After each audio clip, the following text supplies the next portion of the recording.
Hello friends, welcome back to my channel. My name is Steph and we are going to be doing a part 2 to the Weird Girl vlog.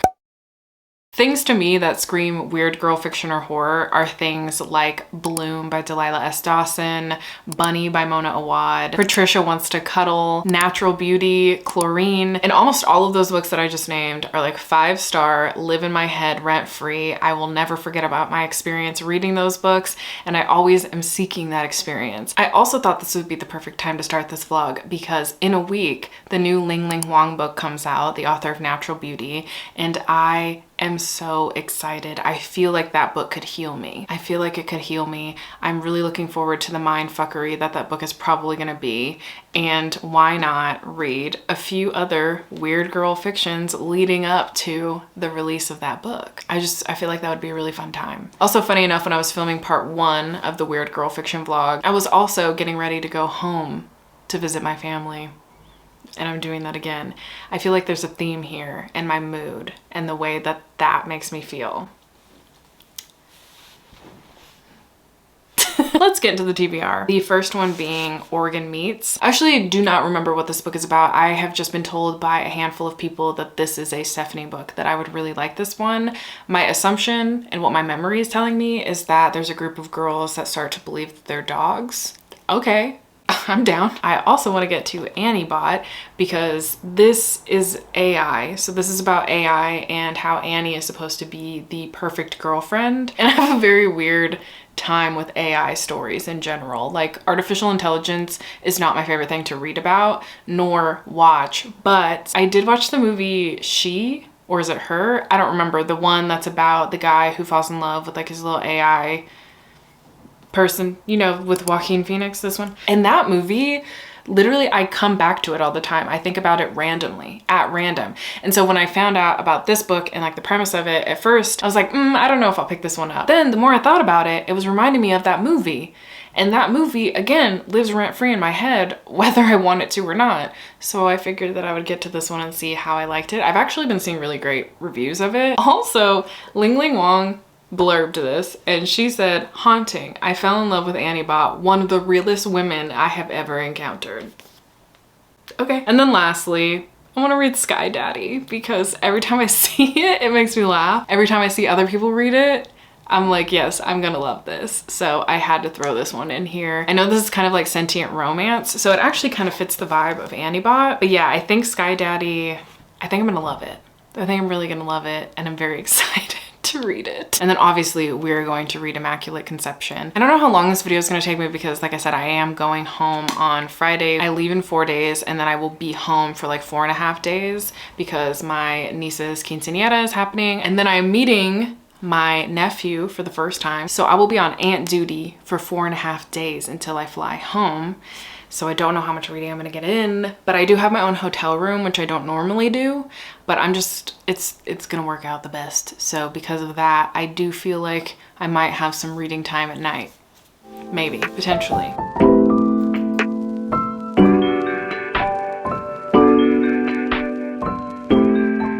Hello, do not mind my early 2000s bump right now. I really need to get my bangs out of my face. I have been reading Annie Bot.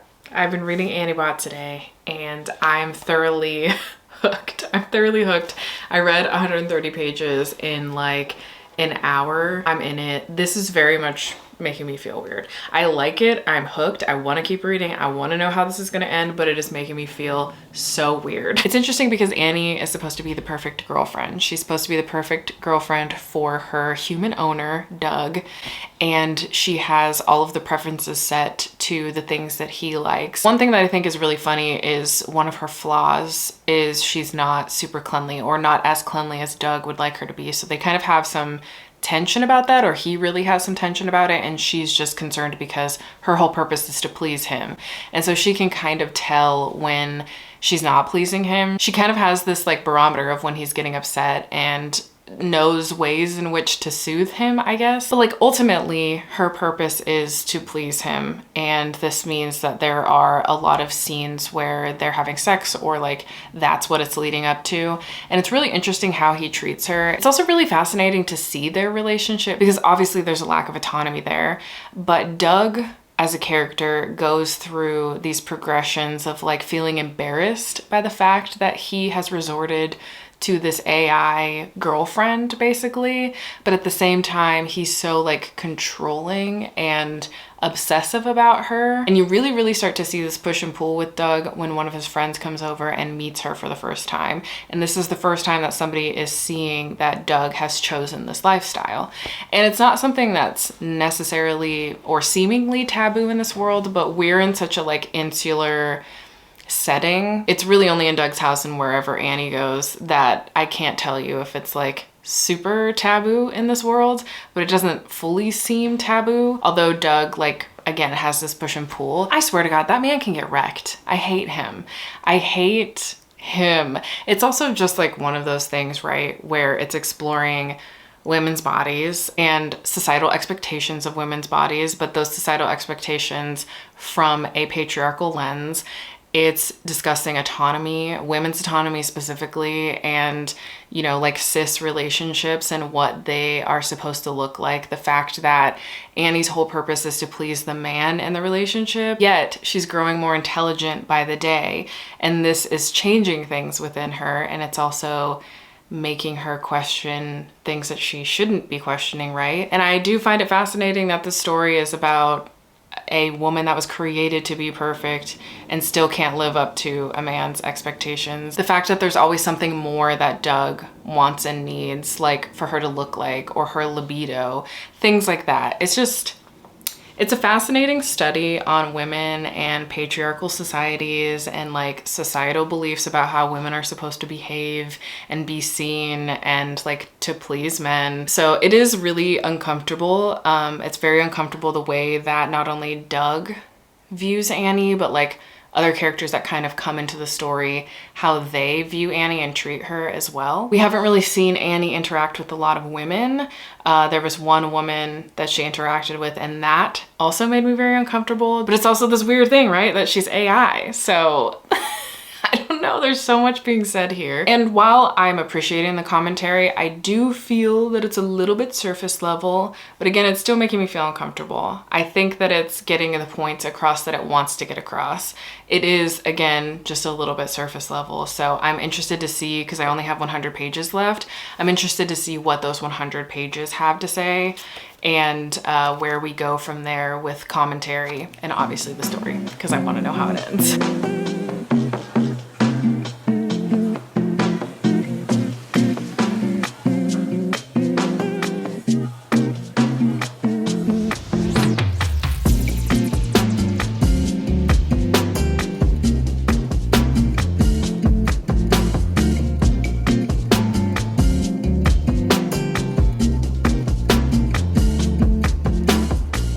It's another gloomy day, which is really exciting for me because it's my day off and I love an excuse to just stay home. I recently started Baldur's Gate, which has been like an intimidating game for me because I don't really love turn-based style gaming. But I will say that I have played Paper Mario, and that is turn-based, and I've learned to accept it. Do I like it? It's questionable. It's questionable if I like it.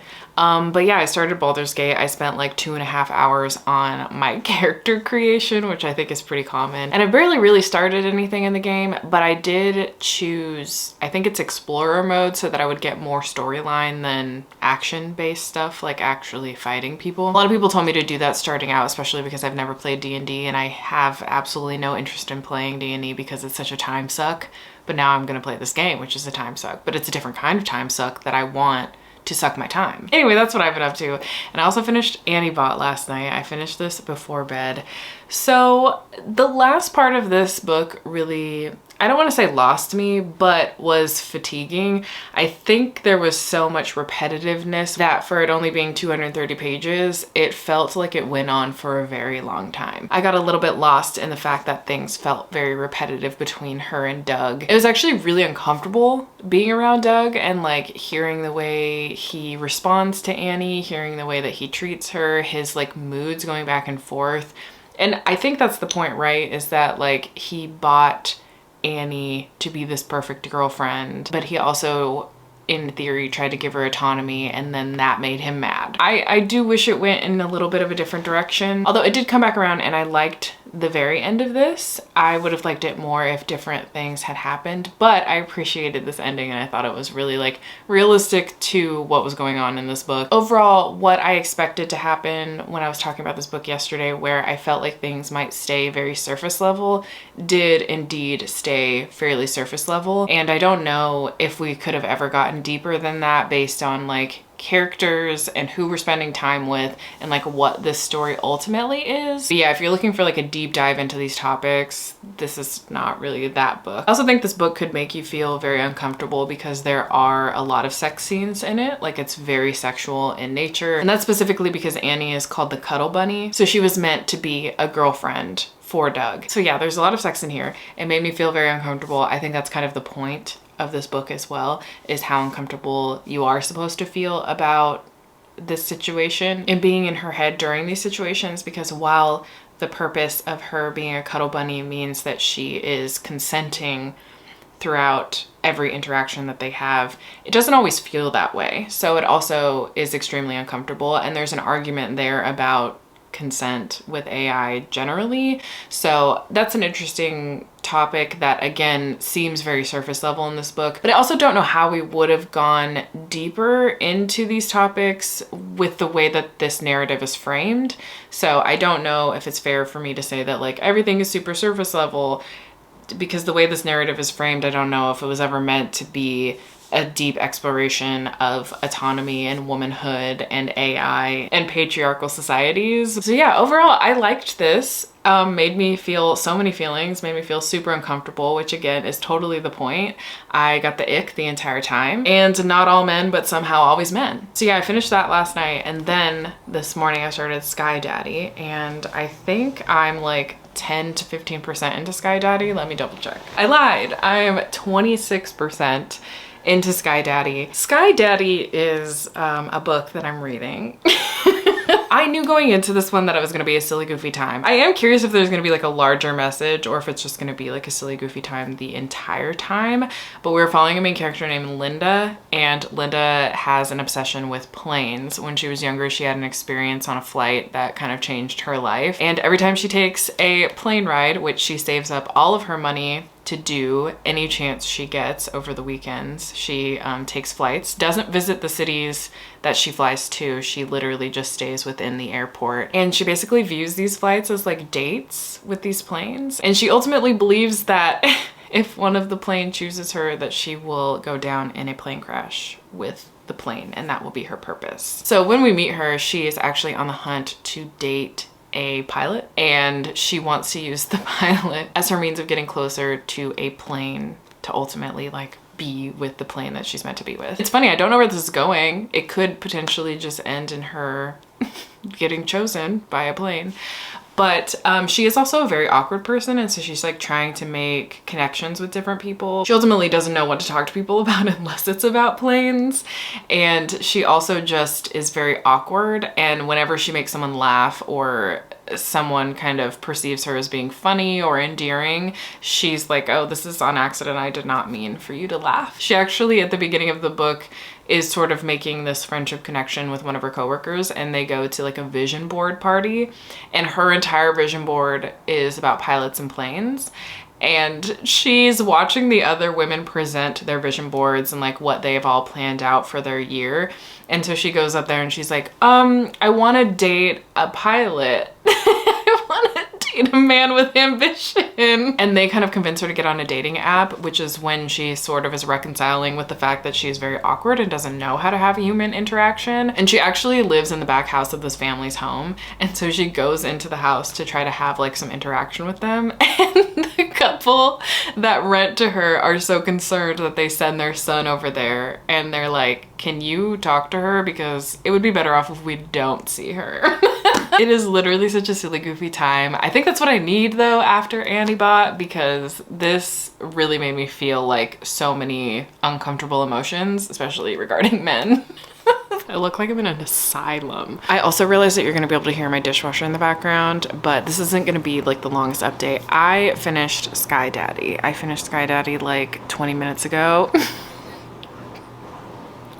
That ending was absolutely what I expected, but also not what I expected. Who would have thought that this book, this silly, goofy, funny, witty book, was gonna be about human connection and also make the main character feel weirdly relatable?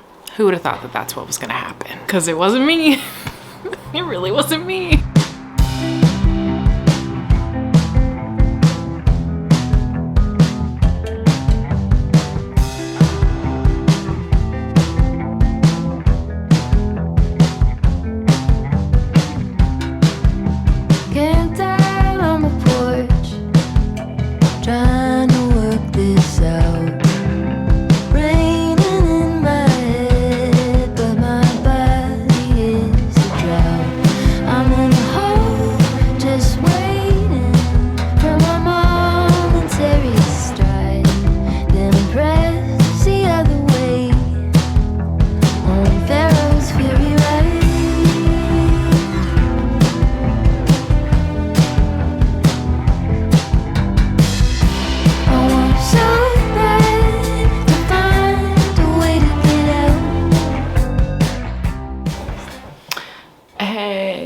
I just got back from visiting my family and I'm sick. Tell me why I woke up today sick as a dog. Sick as a dog. I got back on Monday. However, this showed up today and it's really making me feel better. I'm just like, I don't want to say I'm anti-book boxes, but I've never really been drawn to a book box. I've tried the Fairy Loot box once before, years and years ago. It just turned out it wasn't really for me. I don't love the knickknacks. I know now there are boxes that you can get where you can opt out of getting like the items with them and just getting the special edition books, which is very intriguing to me and also very smart. And I can't lie, I'm not a book of the month fan, so like I just don't get the book boxes. At one point in my life I did get book of the month. That is actually when I really fell out of love with the idea of book boxes, but I did use Kayla's discount code. It was like too good to pass up. There were a couple selections that like I really wanted, so this might be like a new thing for me. I don't know. I like the idea of a book box, don't get me wrong. These books look like they're so high quality. Also, people talk so highly of them that I wanted to give it a shot because a $14, is it $14? Like a $14 hardcover, sign me up. Anyway, let's open this.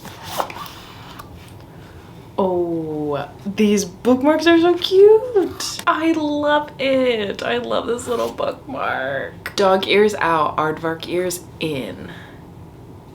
I will say it. I really like their marketing. Dinner party guest list. We challenge you to create a dinner party guest list, minimum 4 attendees with the main character from books. At least one book must be an aardvark pick. Tag us on Instagram, TikTok, or Blue Sky. Okay. These are already really great quality. I can already tell. So the first one that I got is When the Wolf Comes Home by Nat Cassidy. This cover is buttery. This is what I've been waiting for. Oh, I see what people are talking about now. I do feel like my greasy ass fingers are gonna mess this up, but this is nice. I actually haven't read a Nat Cassidy before. I mainly got this for Jared, but I'm also very curious about this book. And it's a book troop pick, which is Gabi's book club, so I do actually want to read it for her book club. And then the star of the show. Oh my god. Look at her. Look at her. I love that this is like kind of incorporated into the overall picture because I don't love book club stickers. So it's kind of nice that it's sort of incorporated. Okay, Aardvark, you might be onto something. You might be onto something. You might have converted me. So yeah, I just finished chapter 3, so I'm only 32 pages in, but I'm already just so immersed into the story. I'm not quite sure where it's going, but our main character, she is an art major and she kind of gets obsessed with this other girl in her art program who's basically an art prodigy, but I really love obsession stories, so I'm excited to see where this one goes. But also there's kind of this sci-fi / technology twist to this story that I'm really interested to see how it plays into the overall narrative because we haven't quite gotten there yet. It has been a minute since I updated. Basically, I have been reading Immaculate Conception and I don't know what to say about it. I don't really know what to say about it. I just don't know what to say. It's not that I'm disliking it. I'm not disliking it, but I'm also not like loving it as much as I loved Natural Beauty. And I also think that the synopsis gives away so much. Like the second part of the synopsis, I just went and reread it. Like the second part of the synopsis, the second paragraph, it's like, I would say a huge part of the book, and it happens towards the end of the book. If I only have 50 minutes left, the thing in the second paragraph like literally just happened, which also I feel makes this a little bit hard to discuss, because I think that the core of this book is about these two women who are kind of obsessed with each other, but more so our main character, Anka, her being super obsessed with her best friend. Best friend is relative, I guess, here, and prodigy Mathilde. So they are artists and they ended up meeting in art school. And while in art school, Mathilde is very successful as an artist right off the bat, and she is considered a prodigy. There is kind of like a dystopian sort of feel to this book, in the sense that our main character, Anka, she like is from what they call, is it the outskirts, or they call it something very particular, but we don't get in depth with it, so I don't exactly know how it works. But she's basically an outsider. She was basically born on the fringes into poverty, and in theory she shouldn't really be in this art school. She ended up getting a scholarship and managed to work her way into this art school because of her talent. However, being in this art school, she's always an outsider. I think it's the fringe. I think she was born on the fringe. This is sort of dystopian-esque, the way that it's described in this book, but we haven't really gone deep into it other than mentions of its existence and her being born into the fringe and like not having a lot of opportunities, and knowing that she was never going to be as successful as any of the other artists in her program. But essentially what we're seeing is kind of twofold, right? We're seeing Anka's life and we're seeing Mathilde's life through Anka's eyes, and her kind of obsession with Anka, because they do form this friendship. And it's very codependent, but it's more like Mathilde is dependent on Anka to be like this emotional support rather than it being a real friendship. And I think that Anka is obsessed with Mathilde because she has all of the things that Anka's kind of only dreamed of. The relationship is really fascinating, and I think much like Natural Beauty, where Natural Beauty was heavily exploring the racism and the whitewashing in the skincare industry and the makeup industry, in this book we're really exploring the art world and the racism within the art world and the exclusivity of art and the things in art that become monetized. We're also having kind of a side conversation about AI, and this conversation begins while Anka's in art school, and she has primarily focused on technology as her art medium, and this is something that isn't like super common within this program. And it turns out that there's almost this cloud like system that's created where people have fed in hundreds and hundreds of art pieces from actual artists, and this cloud can replicate art similar to what it's been fed. Sound familiar? But unfortunately, because of how this cloud is created, they can't attribute anything to any one artist. So if some of these students have made art that is similar to what's in this cloud, they could get sued. And so these artists are freaking out and they're losing any inspiration that they've had for art, but they're also just living in fear that if they create something, it may already exist in this database and they'll get sued for it. So it strikes a lot of fear and discontent within the art world and in this program. And I think Anka's story is interesting from that point on, and who she ends up meeting. And you do see in the now section of the book, because there is like a past section and then a now section. And that's all I'll say about the synopsis, because I do think that if you haven't read the synopsis, there are other things that unfold that are very interesting and very creepy, much like Natural Beauty. But overall, I'm not loving this one as much as Natural Beauty, because I think there has been such a focus on the mundane within this story that I'm wanting to know more about the weird things. I'm wanting to know more about AI. I'm wanting to know more about this obsession that these women kind of have with each other, but also like discussing how this obsession is kind of one-sided in ways. I will, however, say The writing in here is even better than in Natural Beauty. I was really immersed into the writing as soon as I started it, and I do like the way our main character talks about things. She has a way of observing life around her in a very artistic lens, which makes sense to her character and being an artist. And I like that Ling Ling Wong did that for this character, because I think it plays really well into the fact that she is an artist and her whole life is about art.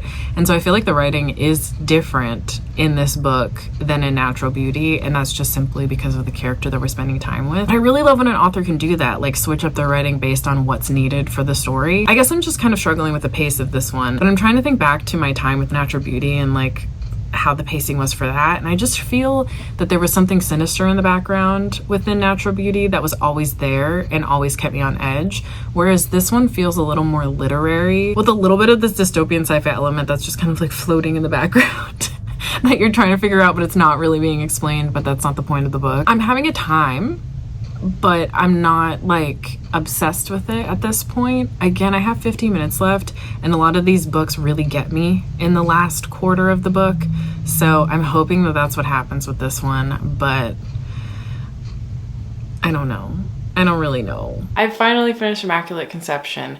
I will say that like overall I enjoyed my experience with this book, but I definitely didn't love it as much as Natural Beauty. I also think that that's partly me putting particular expectations on this book and what I guess I thought it would be, but I also think that the pacing was like a little bit off for me, especially for what we're building to. However, the commentary in here was so nuanced and layered, and I do think that down the line I will want to reread this. As I mentioned yesterday, there was a lot of discussion about AI and technology, and that is an interwoven thread throughout the entirety of this book and actually becomes like a huge part of the commentary and our characters' lives. This becomes extremely important for our main character, and it really fuels a lot of her obsession in this book. And so this book spends a lot of time kind of showing us the nuance of technology and like the dangers of technology and the dangers of our obsessions and technology allowing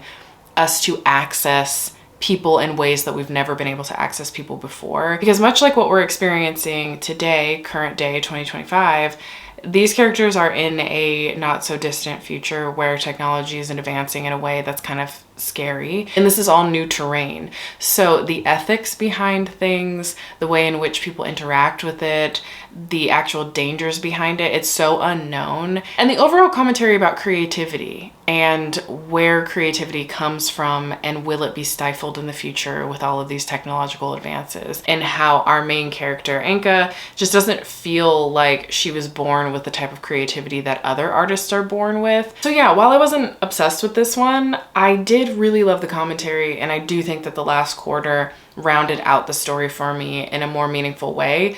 But I do think that overall the pacing was a little bit off for me, and I was kind of waiting for like bigger things to happen or like more things to happen, and they just didn't.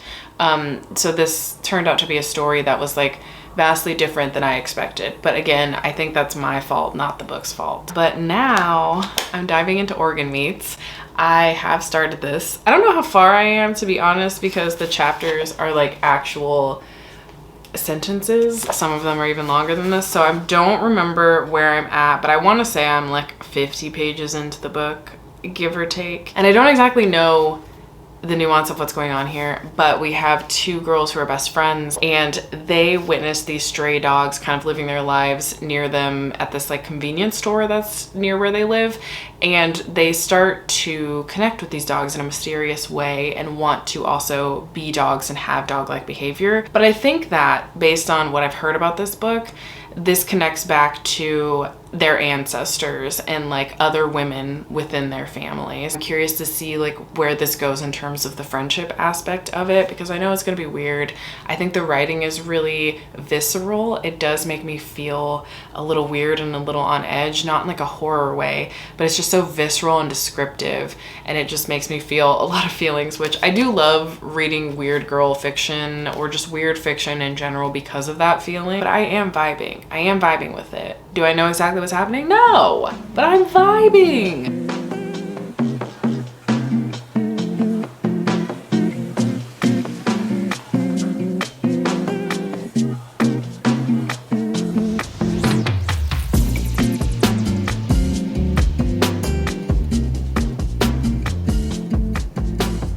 Okay, so I'm 110 pages in, and I really feel lost, but I also think I understand what's happening here. But can we talk about how there's like so much poop discussion in here? I literally just finished like this really meaningful part of the book that I wanted to talk about, and they're literally talking about wiping shit from your ass. There's so much feces in here. You would think that Mariana Zapata wrote this. So I was ultimately correct in the fact that Rainey and Anita, these two best friends and our main characters, they want to be dogs, and they feel that dogs are ancestral, that all of the women in their family have been dogs. Anita more so than Rainey. I would say that their relationship is not on equal footing, especially when it comes to being a dog and committing to being a dog. But the thing about this book that I'm liking, although I am very lost, I like the writing, and I also am catching on to the fact that this is ultimately like a metaphor. And I think it's very purposeful to set it in the perspective of younger girls who are taking things literally, right? Because the reason that they think that dogs, like being a dog, that they are a dog, is ancestral to them, that all of the women in their family have done this, is because the women in their family are basically being talked about being treated like dogs.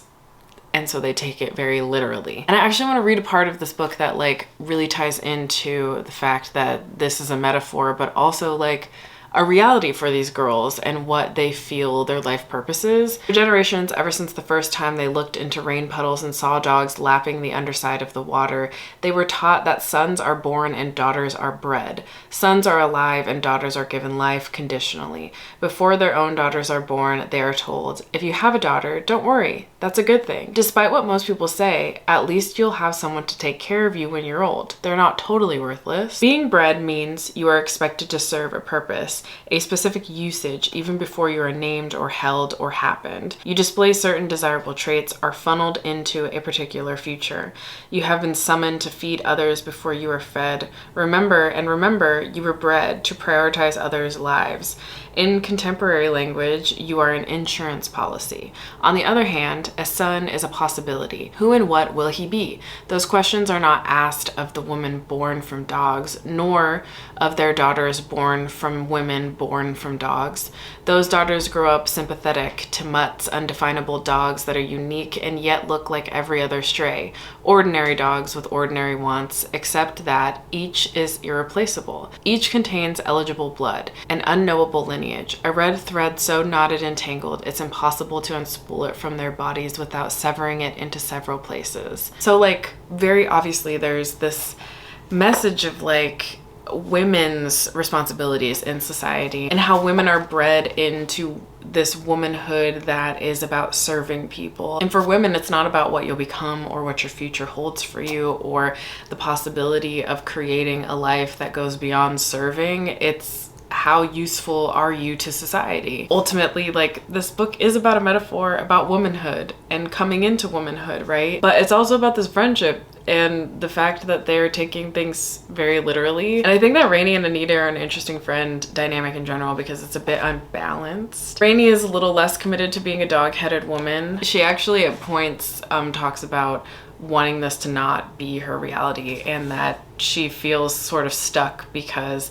Anita is hard-headed and strong-willed in this friendship. And so yeah, there's like a weird dynamic with them. But at a point in time, Anita and Rainey get separated and Anita falls into what they call this dreamland. I think it is the dream world. And Rainey is the only person that can get her out of it. And I'm curious if the rest of this book now is going to be like a journey of Rainey and Anita getting back parts of their childhood that maybe have been stripped from them. I think especially for women, you know, you grow up much faster than men oftentimes, and there's certain expectations placed on you at a very young age. This is something obviously that they're experiencing, but I think that maybe I haven't quite gotten there yet, but I'm assuming that part of Anita sinking into this dream world has to do with facing realities and being stripped of childhood wonder. I don't know. I'm looking forward to finishing this and seeing where it goes. I'm really loving the writing. I said it before, it's very visceral and I like the way that it's making me feel weird, and I really just love the style of writing and almost the what would you call it? Like the just train of thought type of writing. But I do feel a little bit isolated from the story because I'm so confused about what we're doing, where we're at, where this is going. What are we doing here? What's going on?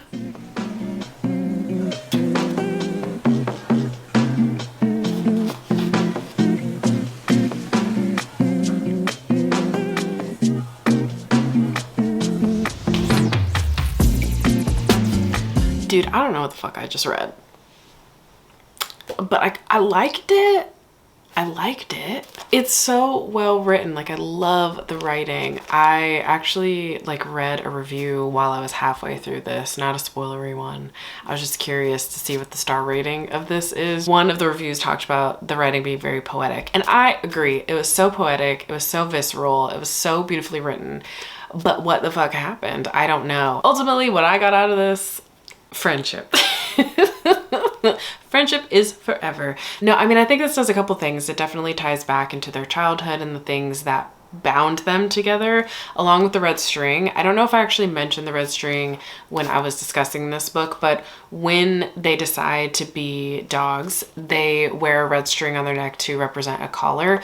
But this red string also is representative of a Korean story of the red string binding soulmates. And I think that obviously the soulmates aspect, the intentions of that is supposed to be like romantic soulmates, but I think there's something very special about platonic soulmates, friendship soulmates.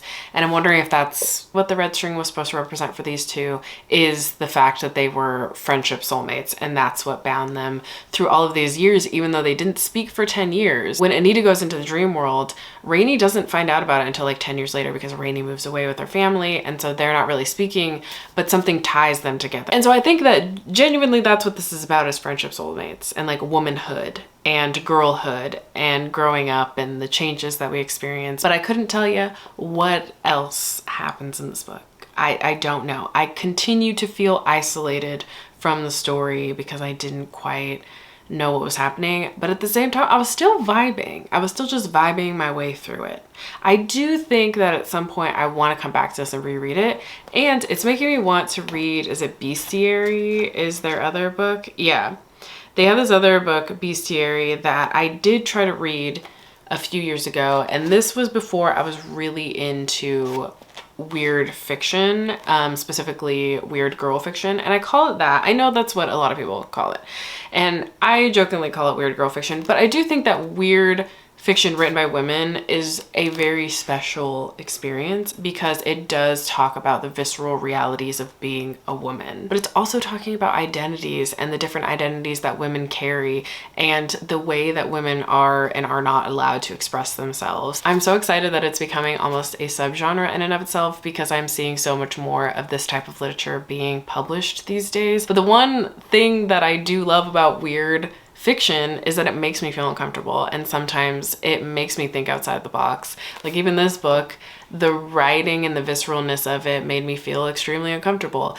Annibot made me feel extremely uncomfortable, but it always makes me think. So I actually had so much fun reading all of these. This has been my best reading month so far, not only in the number of books that I've been reading, but also like my enjoyment of everything that I've been reading.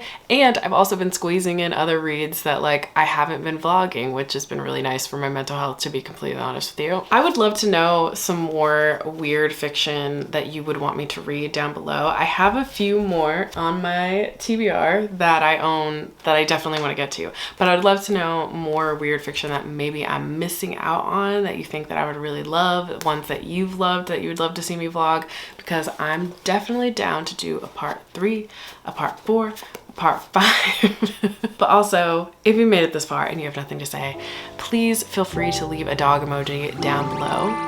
And I'll talk to y'all next time. Bye, friends.